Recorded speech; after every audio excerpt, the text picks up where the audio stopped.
आप अपने बारे में जैसा महसूस करते हैं उसे बदल डालें।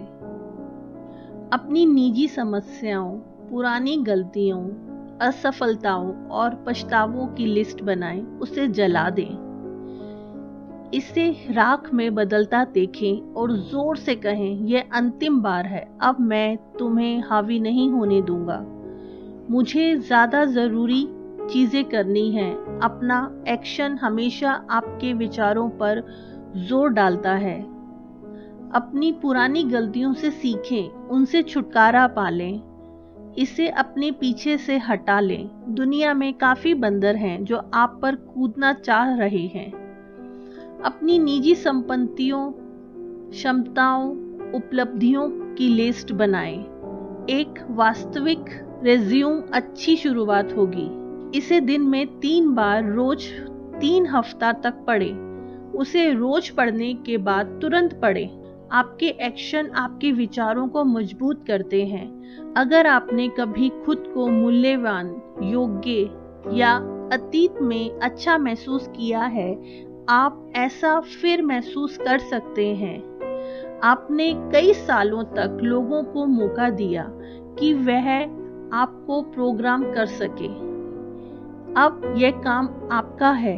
किसी प्रेरक चीज को रोज पढ़ें या सुनें। सकारात्मक छवि के लिए सकारात्मक उदाहरणों की जरूरत होती है।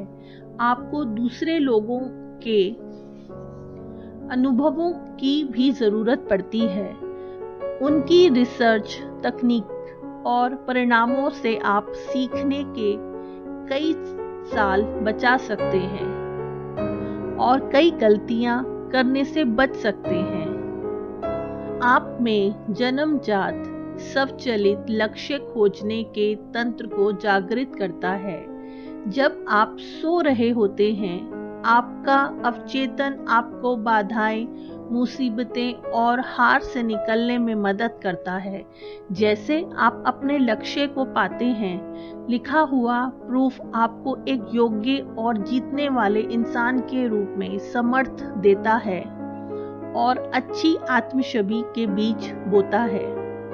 अपने भावनात्मक वातावरण की जिम्मेदारी लें। एक गरुड़ की तरह उड़ना मुश्किल होता है जब आप टर्की के पक्षियों से घिरे हों। भावनात्मक गुरुत्वाकर्षण का नियम मजबूत होता है। आप उनके जैसे हो जाते हैं जिनकी संगति रखते हैं। यह शुरुआती आत्म छवि बनाने के कदम बहुत साधारण दिखते हैं, लेकिन यह ठोस रिसर्च और परिणामों पर आधारित होते हैं।